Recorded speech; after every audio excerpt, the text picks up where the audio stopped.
Welcome to Truth Meets Fiction, your home for timeless stories, unforgettable characters, and the kind of content that stays with you long after the credits roll.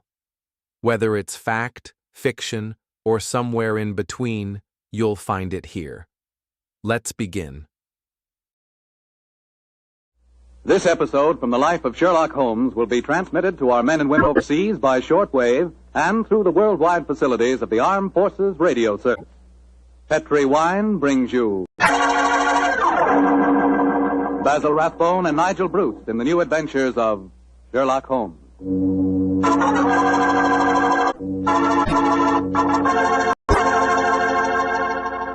The Petri family, the family that took time to bring you good wine, invite you to listen to Dr. Watson tell about another exciting adventure he shared with his old friend, that master detective Sherlock Holmes. And say, I want to ask you if you've sent in for that little present we've got for you. You know, that swell recipe calendar. It's free, of course, and it's really something. It's a 2-year calendar for 1945 and 46, and it's beautifully done in full color. But the best part of it is that it's jammed with recipes and ideas for cooking with Petri wine. Send for your free recipe calendar tonight. Just send your name and address to Petri Wine, P-E-T-R-I, Petri Wine, San Francisco 26, California. San Francisco 26, California. The requests for this swell calendar have been coming in so fast that you better hurry up and get yours before we get snowed under. Write tonight, and we'll send you your free recipe calendar at once.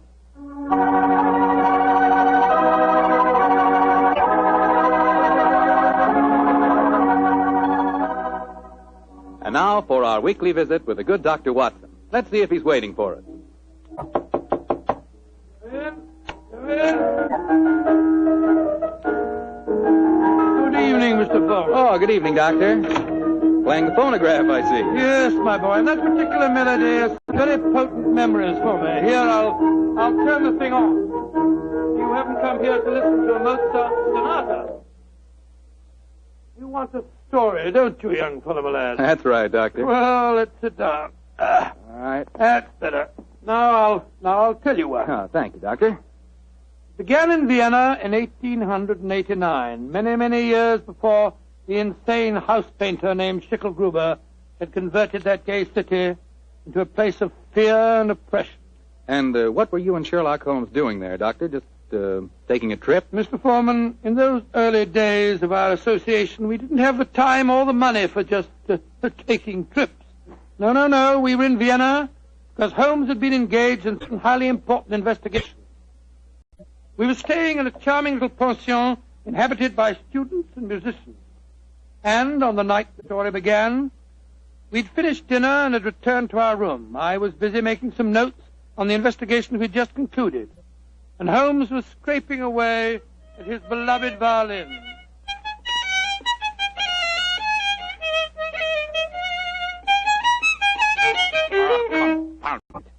What's wrong? Why can't I get it? Oh, it sounds very pretty to me. Pretty, really, old chap. I'm Oh, an amateur. And a heavy-fingered one at that. Listen to this. Oh, sounds like a fiddler at an Irish wake. Oh, take it easy, Holmes. Take it easy. There's no need to fling the violin down like that. What's an old chap? Why, with all your other excellent qualities, are you not a pianist? What's piano got to do with it? In this case, everything. There's a piano in this room, and if you could play it, the Mozart sonata I'm struggling with might have some meaning. Come in. Oh, good evening, Fräulein. Wish to see me? You are Herr Sherlock Holmes. That is my name. Then, yeah, I wish to see you.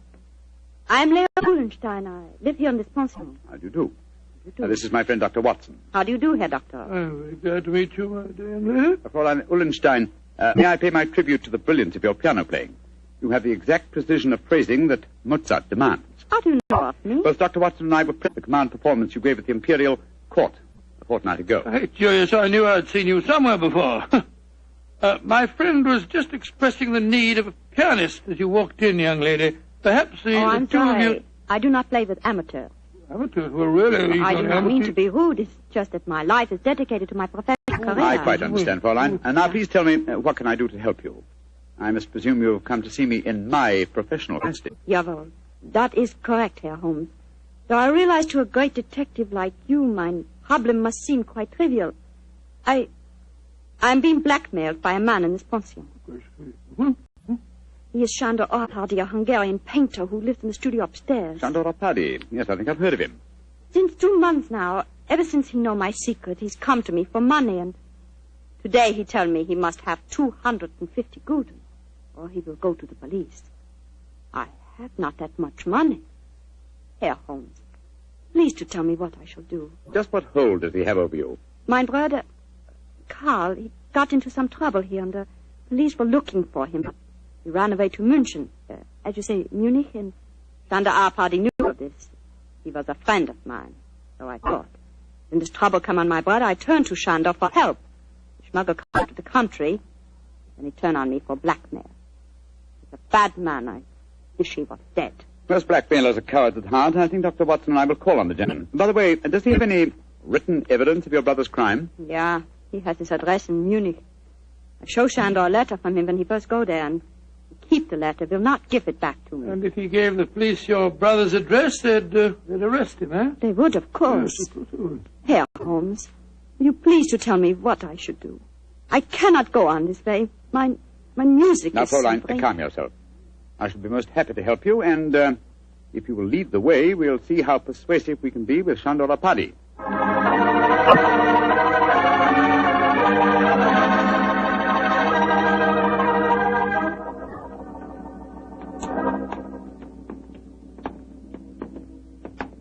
That is the studio, Herr Holmes, at the end of the corridor. I see. Now, remember, young lady, you'd better let me do most of the talking.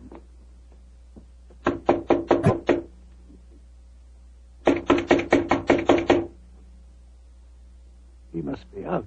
That is possible. Locked. I think, bearing in mind our Árpády's position, we'll take the liberty of opening his door. That doesn't look a very complicated lock to me. Oh, I think this skeleton key will do the trick. It's very dangerous, Herr Holmes. If Sándor finds you doing... No. Don't you worry about that, Fräulein. We're perfectly capable of taking care of ourselves. There we are.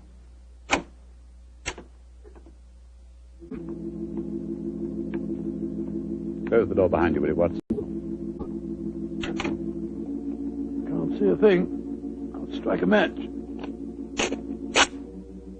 Oh, Gottenhimmel. Quick, Scott, look at him. Slumped over his desk. Light the gas, will you, Watson? Right you are, Holmes. There. Judging from his appearance, Fräulein Ullenstein, I think Sándor Árpády had other enemies besides yourself. Less scrupulous enemies. He's been strangled. Look at the finger marks on his throat. Is he... Yes. His body is still warm, though. I'm afraid he's dead. I am glad. He was a bad man. Deserved to die. Watson, do you notice that the fingers of the killer have broken the skin and drawn blood? Oh, yes, so they have. Should we not communicate with the police? Before we do that, Fräulein, we must see if we can find your brother's letter. Help me move the body, will you, Watson? Lying across an open dispatch box that might contain the document in question. Right, Joe. Come on, my fellow. That's it. The painter, the late Mr. Árpády, was an unusually methodical man. Everything filed here in alphabetical order. Here we are. You, Fräulein Leah Ullenstein. And the letter has the Munich postmark. I think this must be the document in question. Will you examine it, please, Fräulein?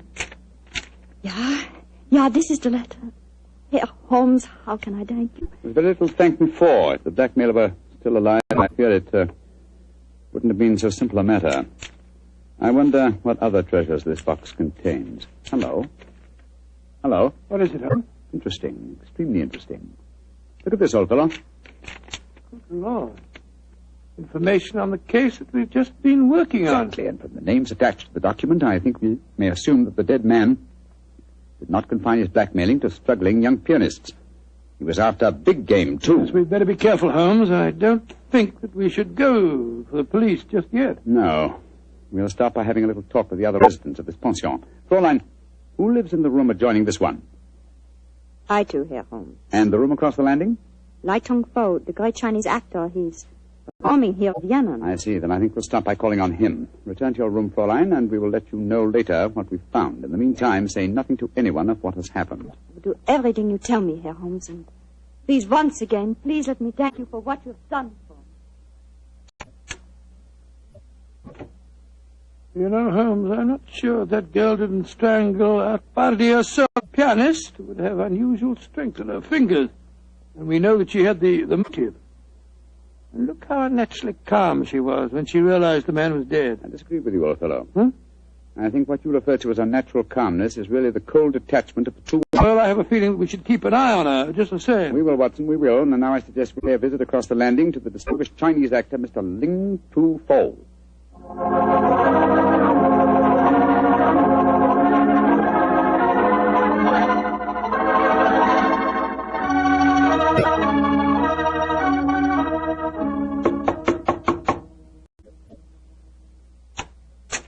Yes, please. You wish to see me? If you could spare us a moment, sir. But of course, gentlemen. Please to come in.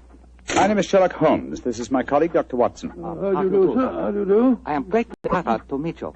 You are not here to see me in your professional capacity, I hope, Mr. Holmes? Oh, no, not exactly. I just wanted to ask you a few questions. Please, to ask me anything. Do you know Shandor Apadi, the painter who lives across the hall? I know him by sight. We nod to each other on the stairs, not more. I see. Have you been in your room most of the evening, may I ask? But yes, I have been sitting here quietly for the past few hours, reading over the Analects of Confucius. No, Confucius. May I ask, sir, whether you've heard any unusual noises this evening? Sounds of a struggle or a cry from the direction of Sandor Apadi's room, for instance? I do not think so. Wait, yes. I think I did hear laced voices in there, and the sound of a cry. About how long ago was this? Oh, an hour ago, perhaps more. Is anything wrong? Has trouble come to Shandor? Shandor? I thought you said you were only a nodding acquaintance with the gentleman. Well, he is a well-known artist. It is only natural I should call him by his first name, Mr. Holmes, even though I do not know him. Has something happened to him? I'm afraid so, but I can't tell you any more about it at the moment. Thank you for your cooperation. We shall see, no doubt. Good evening, sir. Good evening, gentlemen. Good evening. That fellow wasn't telling us the truth, you know, Holmes. He seemed very shifty to me. Well, where are we going now? Downstairs to the porter's desk. There's only one entrance to this house, you'll remember. The porter may be able to tell us of any unusual comings and goings in the last hour or two. Come on, old chap, don't dawdle. There's a great deal of work ahead of us.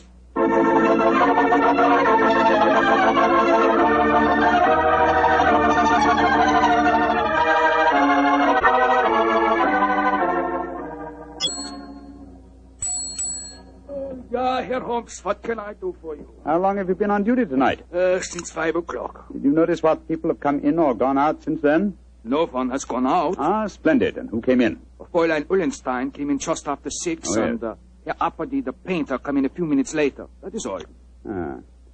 Who lives in the other ground floor apartments besides Dr. Watson and myself? There are only 2 other apartments. In the one to the right of the corridor lives Madame Janssen. She's a Swedish lady, a sculptor. And in the other? Signora Violetti, the Italian opera singer. Oh, thank you. Thank you very much. I'm much obliged to you. I'm happy to be of service, Herr Holmes.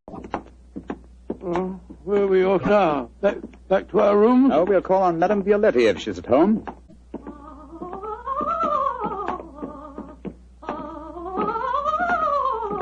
It sounds as if she's very much at home.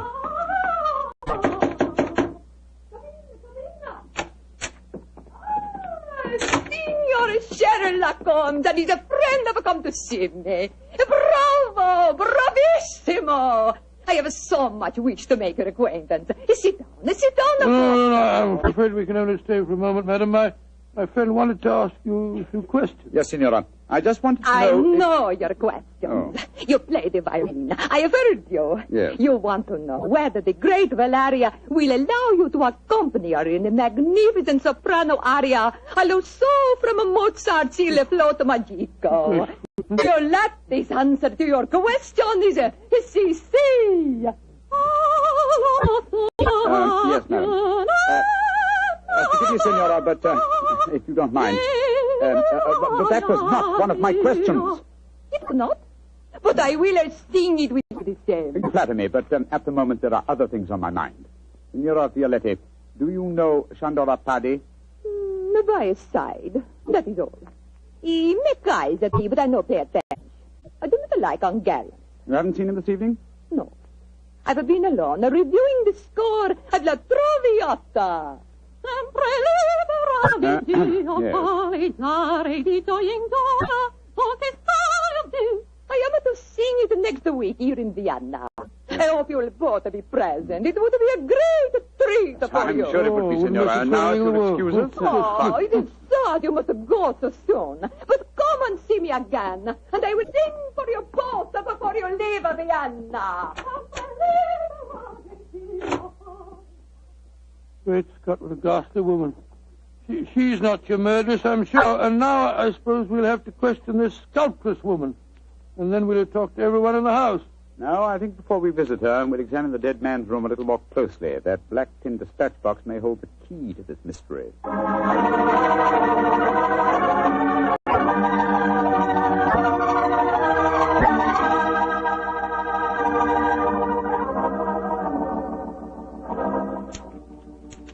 Idiot. Numbskull. Why didn't I go through these papers thoroughly at first? Yes, they certainly tell an interesting story. A party had obviously been blackmailing Madame Janssen, the sculptor. Yes, and also our friend, the Chinese actor, Lai Tung-fo. Then Lai Tung-fo was lying when he said that he didn't know a party. Obviously. By George, 3 of the 4 people living in this house in his power. Hello. What's the matter? What have you found? Footprints in the cigar ash on the carpet. Prints of a small foot. Leading us to this closet. Somebody must have been hiding in there. Yes, very possibly. Uh-huh. Take a look at these, Watson. Strands of hair. Long black hair. Where were they? On a hook in the cupboard. Someone bracing themselves back so as to be out of sight could easily leave such evidence. I've got it, Holmes. I've got it. The long black hair, the long nails that caused the peculiar marks upon his throat, and the small footprint. It was a woman. But which one? Fräulein Ullenstein and Signora Violette both have hair, remember? And it must be that sculptress woman. Not necessarily. Who else, not a woman, might have smooth, long nails and long black hair? By Jove, the Chinese actress. Precisely. Come on. I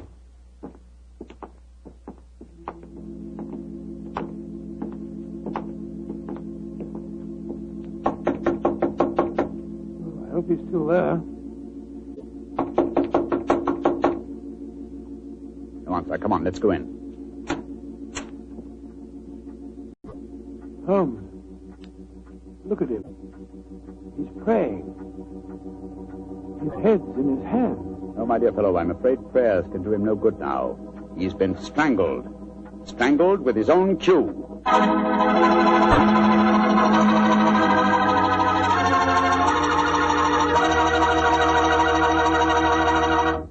Dr. Watson's story will continue in just a second. So I'm going to take that second for a fast question. I know you've probably tasted port wine, but have you ever tasted Petri California port? Have you? Because if you haven't tried Petri port, well, you can just tell yourself right now you don't know how good a port can be. Petri port is rich, red, and hearty. But what you want to know is, how does it taste? The answer to that is short and sweet. The taste is terrific. And say, Petri California Muscatel is on the terrific side, too. Petri Muscatel has the flavor and fragrance of real, juicy Muscat grapes. Mm-hmm. Both wines are perfect after dinner or any time you're sitting around talking with your friends. Try them. They're great. They've got to be, because they're Petri.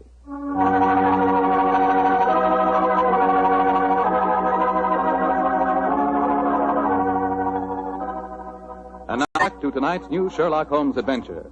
The famous pair are staying in Vienna, where they've become involved in the mysterious strangling of a notorious blackmailer. As we rejoin our story, Sherlock Holmes and Dr. Watson are cross-questioning another of the suspects, a Swedish sculptress by the name of Madame Janssen. What do you want with me? Why have you come in here? Well, we just wanted to ask you a few questions, madam. To admire your figurines, may I ask if you always work in clay? Yeah, but what's that to you? Do you wish to buy some of my sculpture? No, but I assure you the question was pertinent. Tell me who you are and stop wasting my time. My friend is a private detective, madam. A detective? Who sent you here? No one sent me here. I'm conducting an investigation of the murder of Shandor Apadi. Shandor dead? Mm-hmm. Good. I'm glad. Yes, madam, but we happen to know that you had a motive for killing him. He'd been blackmailing you. Get out of here. What right have you to come here and question me? No. Look here, madam. If you know what's good for you, you will answer our question. And if you know what's good for you, you'll get out of here, both of you. Come along, Watson. But, Holmes, you can't possibly... Forgive me, madam, for our intrusion. We meant no rudeness. You have been rude. Intolerably rude. Go away. Whatever made you back down like Holmes? Obviously, she's the killer. Rubbish. But her hair... was jet black. Yes, but it was short hair. He didn't use the size of her feet anyway. She works in clay. If it had been marble, I might have suspected her. Upon my soul, Holmes, I wish you'd tell me what you're driving at. The answer to these killings now, Watson. But I'll have to prove it. I'm afraid I must work without you, old chap. Would you mind waiting for me in our room? No. Wait a minute. That may be dangerous. Wait for me in Signora Violetti's room, if you don't mind. I'll join you there as soon as my work is done. Pretend that you have returned because you were so enchanted with her voice. Oh, great Scott, Holmes, you can't ask me to be alone with that dreadful woman. Please do as I say, Watson, and don't question me. There isn't a moment to be lost.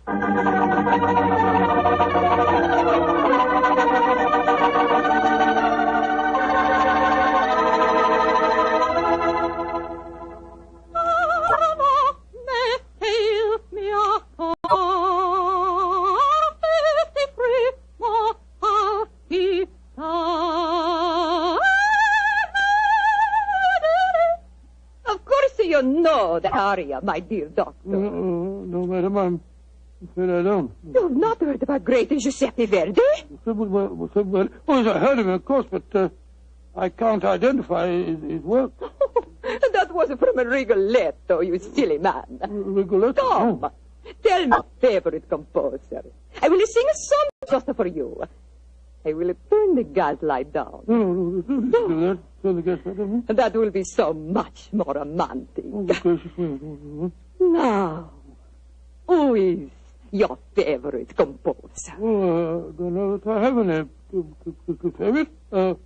What's his name? Wagner's very fine, you know. Wagner is a heavy like most German composers. But Violatti can master him. Oh, Lord, here she goes again.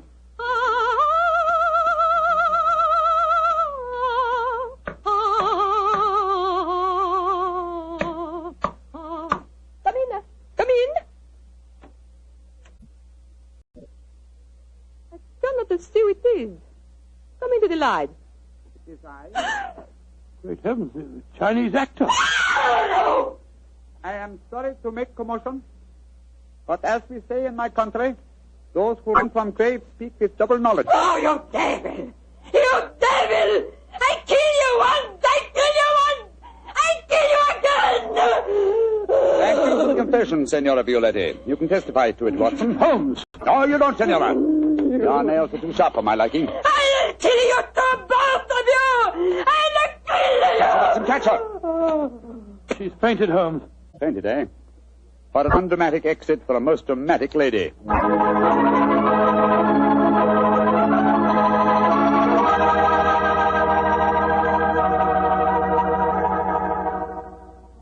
Well, Holmes, now that you've turned Signora Violetti over to the police, perhaps you'd tell me what made you certain that she was the murderess. It was obvious from the beginning that Apari was strangled by someone with long fingernails. When Lai Tung Fo was killed, it ruled him out. Then who was the woman with a motive and long nails? First of all, no. Elementary, my dear fellow. Was the woman Fräulein Ullenstein? No. Being a concert pianist, her nails were naturally short. The sculptress who worked in clay? Again, no. That would make it impossible for her to mold her delicate figurines. Therefore, Signora Violetti, by the process of elimination, was the only woman with long nails. But why did she strangle the Chinese actor, too? Undoubtedly, he witnessed the first killing. The long black hairs in the closet were from his cue. I presume that later he threatened Signora Violetti, and so he himself was strangled. I still don't understand why she strangled Arpardi in the first place. Watson, I think you'll find that he's been blackmailing her, too. Remember, he had documents incriminating everyone in the house except her. I think we may assume she killed him and then removed her own papers from the dispatch box. But I'd no proof, and so, well, I had to frighten her into confession. So that's why you disguised yourself as Lai Tung Fu. Yes, I borrowed the robes from his room. It was lucky that the lights were low as I entered. Yes. And it's also fortunate that to the average European, all Chinese look alike. Come in. Ah, Fräulein Ullenstein. We'll be in to see you in a few minutes. I've been waiting so anxiously. Is everything all right? Well, from your point of view, my dear young lady, yes. There's nothing more for you to worry about. Oh, I would like to repay you, Herr Holmes. Yeah. I've done very little for you, but if you really feel that you owe me something... Yeah? Well, perhaps just this once you wouldn't mind accompanying an amateur? It would be a pleasure. What did you wish me to play? A Mozart sonata. But of course. The rondo from the E-flat, I suppose. Ah, that's splendid. Please, Fräulein. You like Mozart, Herr Doctor? Oh, very much, young lady, very much. In fact, I might say he is my favorite composer.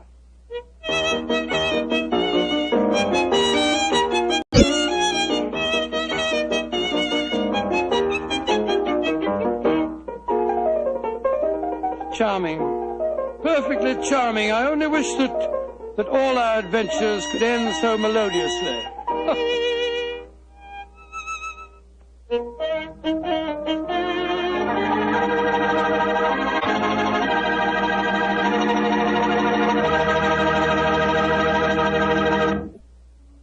Tonight's Sherlock Holmes adventure is written by Dennis Green and Anthony Boucher and is based on an incident in the Sir Arthur Conan Doyle story, A Case of Identity.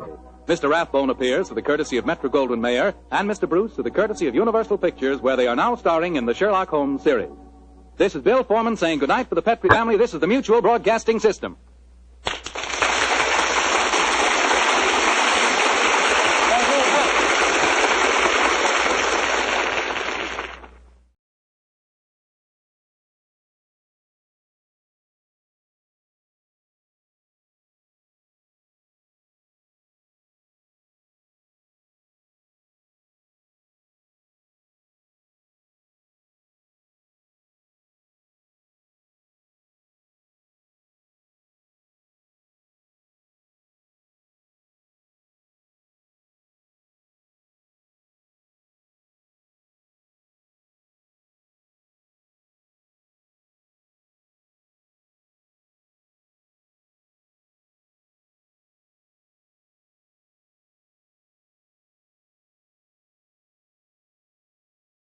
Every story leaves a trace, some in history, others in the shadows.